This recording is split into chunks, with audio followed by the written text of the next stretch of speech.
बड़ी सोच का बड़ा जादू का पार्ट 4C। बहुत से लोग अपनी उपलब्धि की राह में छोटी घटिया महत्वहीन चीज़ों को बाधा बना लेते हैं। हम इन 4 उदाहरणों को देखें। नंबर 1, अच्छे भाषण के लिए क्या ज़रूरी होता है। हर व्यक्ति चाहता है कि वह सबके सामने बढ़िया बोल सके, परंतु ज़्यादातर लोगों की यह चाहत पूरी नहीं हो पाती। ज़्यादातर लोग घटिया वक्ता होते हैं। क्यों? इसका कारण सीधा सा है। ज़्यादातर लोग बोलते समय बड़ी महत्वपूर्ण बातों के बजाय छोटी घटिया बातों पर ध्यान देते हैं। चर्चा की तैयारी करते समय ज़्यादातर लोग खुद को मानसिक निर्देश देते रहते हैं। मुझे सीधे खड़े रहना चाहिए, इधर उधर नहीं हिलना है और अपने हाथों का प्रयोग नहीं करना है। जनता को यह पता न चलने दें कि आप नोट्स की मदद ले रहे हैं। याद रखें, ग्रामर की गलती न होने दें। इस बात का ध्यान रखें कि आपकी टाई सीधी रहे। जोर से बोलें, पर ज़्यादा जोर से नहीं, इत्यादि। हम सब इसी बातों पर ध्यान देते रहते हैं। अब जब वक्ता बोलने के लिए खड़ा होता है तो क्या होता है? वह डरा हुआ होता है, क्योंकि उसने अपने दिमाग में एक सूची बना ली है कि उसे क्या चीज़ें नहीं करनी चाहिए। क्या मैंने कोई गलती कर दी है? संक्षेप में, वह फ्लॉप हो जाता है। वह इसीलिए फ्लॉप हो जाता है क्योंकि उसने एक अच्छे वक्ता के छोटे घटिया तुलनात्मक रूप से महत्वहीन गुणों पर ध्यान केंद्रित किया है और अच्छे वक्ता के बड़े गुणों पर ध्यान केंद्रित नहीं किया है।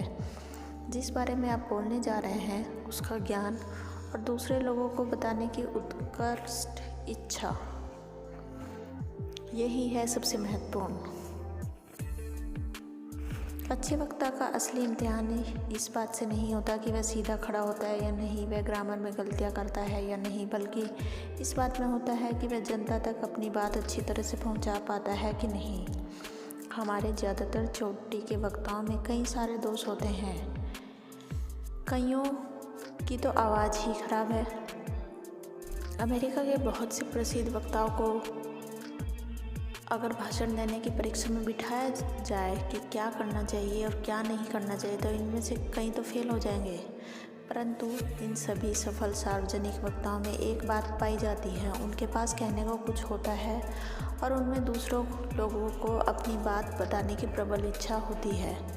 छोटी छोटी बातों पर ध्यान देकर जनता में सफलता से बोलने की कला को प्रभावित न होने दें। नंबर 2, झगड़े की वजह क्या होती है। कभी आपने खुद से यह सवाल किया कि आखिर झगड़े की वजह क्या होती है? 99% मामलों में झगड़े छोटी छोटी महत्वहीन बातों से शुरू होते हैं। जैसे जॉन थोड़ा थका हुआ तनाव में घर लौटता है। डिनर में उसे मज़ा नहीं आता और वह शिकायत करने लगता है। उसकी पत्नी जॉन को दिन भी अच्छा नहीं गुजरा, इसलिए वह आत्मरक्षा में कह देती है, इस बजट में तो मैं इससे अच्छा खाना कैसे बनाऊँ।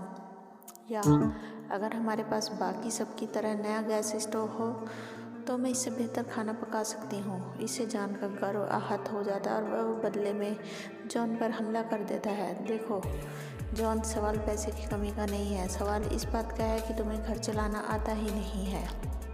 और फिर लड़ाई शुरू हो जाती है। जब तक शांति स्थापित होती है तब तक दोनों ही पक्ष एक दूसरे पर तरह तरह के आरोप लगा चुके होते हैं। एक दूसरे के माँ बाप, सेक्स, पैसे, शादी से पहले के वादे, शादी के बाद के वादे और इस तरह के दूसरे मामले को बीच में लाया जाता है। दोनों ही दल युद्ध में तनावग्रस्त और नर्वस होते हैं। दोनों के मतभेद पूरी तरह नहीं सुलझ पाते और दोनों को ही अपनी अगली लड़ाई में इस्तेमाल करने के लिए नए हथियार मिल जाते हैं। छोटी छोटी चीज़ों की वजह से, छोटे चिंतन की वजह से ज़्यादातर झगड़े होते हैं। इसीलिए झगड़ों से अगर आप बचना चाहते हैं तो आपको छोटे चिंतन से बचना होगा। यहाँ एक आजमाई हुई तकनीक बताई जा रही है। किसी की शिकायत करने से पहले, उस पर आरोप लगाने से पहले, उसे डांटने से पहले, आत्मरक्षा में उस पर हमला करने से पहले खुद से पूछें, क्या यह वास्तव में महत्वपूर्ण है? ज़्यादातर मामला महत्वपूर्ण होता ही नहीं है और आप झगड़े से बच जाते हैं। खुद से पूछें, क्या यह सचमुच महत्वपूर्ण है कि उसकी सिगरेट की राख बिखर गई, या उसने टूथपेस्ट को ढक्कन नहीं लगाया, या शाम को देर से घर लौटा है? क्या यह सचमुच महत्वपूर्ण है कि उसने थोड़ा पैसा उड़ा दिया है, या उसने कुछ ऐसे लोगों को घर पर बुलवा लिया है जिन्हें मैं पसंद नहीं करता?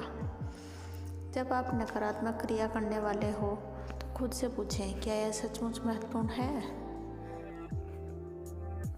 इस सवाल में जादू है और यह आपके घर का माहौल सुधार सकता है। यह ऑफिस में भी काम करता है। जब आपके सामने वाला ड्राइवर आपके सामने कट मारता है तो यह ट्रैफिक में भी काम करता है। यह जिंदगी की किसी भी ऐसी परिस्थिति में काम करता है जिसमें झगड़े का अंदेशा हो। नंबर 3, जॉन को सबसे छोटा ऑफिस मिला और वह बर्बाद हो गया। कुछ साल पहले मैंने देखा कि छोटे चिंतन के कारण किस तरह एक आदमी का एडवर्टाइजिंग के क्षेत्र में अच्छी संभावनाओं वाला करियर तबाह हो गया।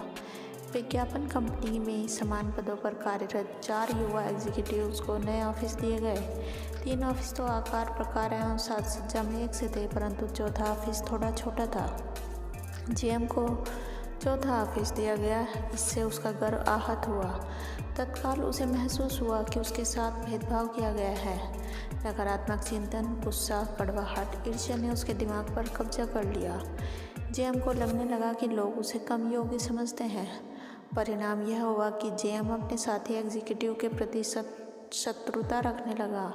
सहयोग करने के बजाय वह उनके प्रयासों को विफल करने की कोशिश करने लगा। माहौल बिगड़ता गया। 3 महीने बाद जीएम का व्यवहार इतना खराब हो गया कि मैनेजमेंट के पास उसे हटाने के सिवा कोई चारा ही नहीं बचा। एक छोटी सी बात पर बुरा मानने के कारण जीएम का करियर तबाह हो गया। भेदभाव के बारे में सोचने की उसे इतनी जल्दी थी कि वह यह नहीं देख पाया कि कंपनी तेजी से विकास कर रही थी और ऑफिस में जगह की कमी थी। उसने यह नहीं सोचा कि जिस एग्जीक्यूटिव ने ऑफिस बांटे थे उसे तो यह भी नहीं पता था कि कौन सा ऑफिस छोटा है और कौन सा बड़ा। सिवाय जीएम की कंपनी में और किसी भी आदमी को ऐसा नहीं लगा कि उसके छोटे ऑफिस से उसकी इज्जत घट गई हो। महत्वहीन बातों पर छोटी सोच से आप आहत हो सकते हैं। जैसे आपका नाम डिपार्टमेंट की सूची में सबसे आखिर में लिख दिया जाए या आपको ऑफिस के किसी मेमो की चौथी कार्बन कॉपी दी जाए। बड़ा सोचें और इन छोटी छोटी बातों का बुरा मानना छोड़ दें। नंबर 4, हकलाने के बावजूद सफलता पाई जा सकती है। एक सेल्स एग्जीक्यूटिव ने मुझे बताया कि अगर सेल्समैन में दूसरे गुण हों तो सेल्समैनशिप में हकलाने के भी बावजूद सफलता पाई जा सकती है। मेरा एक दोस्त भी सेल्स एग्जीक्यूटिव है और वह मजाकिया स्वभाव का है। कुछ महीने पहले मेरे इस मजाकिया दोस्त के पास एक युवक आया और उसने सेल्समैन की नौकरी मांगी। इस युवक को हकलाने की आदत थी और मेरे दोस्त ने फैसला किया कि वह मेरे साथ मजाक कर सकता है। इसलिए मेरे दोस्त ने इस हकलाने वाले उम्मीदवार से कहा कि उसे तो सेल्समैन की ज़रूरत नहीं है, परंतु उसके एक दोस्त यानी कि मुझे को एक सेल्समैन की ज़रूरत है। फिर उसने मुझे फ़ोन किया और मुझसे उस युवक की इतनी तारीफ़ कर दी कि मुझे कहना ही पड़ा, उसे अभी मेरे पास भेज दो। 30 मिनट बाद वह युवक मेरे सामने खड़ा था। उसके 3 शब्द बोलने से पहले ही मैं समझ गया कि मेरे दोस्त ने उसे मेरे पास क्यों भेजा था। मैं जैक आर, उसने कहा। मिस्टर एक्स ने मुझे आपके पास नौकरी के लिए भेजा है। हर शब्द बोलने के लिए उसे संघर्ष करना पड़ रहा था। मैंने खुद से सोचा यह आदमी $1 के नोट को वॉल स्ट्रीट में 90 सेंट में भी नहीं बेच पाएगा। मुझे अपने दोस्त पर गुस्सा आया, परंतु मुझे उस युवक से सच्ची हमदर्दी भी थी। इसीलिए मैंने सोचा कि कम से कम उससे कुछ विनम्र प्रश्न तो पूछ ही लिया जाए ताकि मैं कोई अच्छा सा बहाना बना सकूं कि मैं उसे काम पर क्यों नहीं रख सकता। चर्चा के दौरान मैंने पाया कि यह आदमी काम का था। उसमें बुद्धि थी, उसमें आत्मविश्वास था, परंतु इसके बावजूद मैं इस तथ्य को नहीं बचा पाया कि वह हकलाता था। आखिरकार मैंने उससे इंटरव्यू का आखिरी सवाल करने का फैसला किया। आपने यह कैसे सोचा कि आप इस जॉब में सफल हो पाएंगे? उसने जवाब दिया, मैं तेज़ी से सीख सकता हूँ। मैं लोगों को पसंद करता हूँ। मैं सोचता हूँ कि आपकी कंपनी अच्छी है और मैं पैसे कमाना चाहता हूँ। अभी मेरे साथ हकलाने की समस्या है, परंतु इसमें मुझे कोई परेशानी नहीं है। इसलिए मुझे नहीं लगता कि इससे किसी और को भी कोई परेशानी होगी। उसके जवाब ने मुझे बता दिया कि उसके पास सेल्समैन बनने की सचमुच महत्वपूर्ण योग्यता थी। मैंने तत्काल उसे मौका देने का फैसला कर लिया और आपको यह जानकर हैरत होगी कि वह एक सफल सेल्समैन बन चुका है। अगर बाकी बड़ी योग्यताएं हो तो बोलने वाले व्यवसाय में हकलाने की आदत भी आपकी सफलता की राह में बाधा नहीं बन सकती। इन 3 उपायों का अभ्यास करें ताकि आप छोटी छोटी बातों के बारे में सकारात्मक रूप से सोच सकें। नंबर 1, अपनी नज़र बड़े लक्ष्य पर लगाएं। कई बार हम उस सेल्समैन की तरह होते हैं जो सामान बेचने में असफल रहने के बाद अपने मैनेजर को बताता है, परंतु मैंने ग्राहक के सामने साबित कर दिया कि वह गलती पर था। बेचने में बड़ा लक्ष्य सामान बेचना होता है, बहस में जीतना नहीं होता।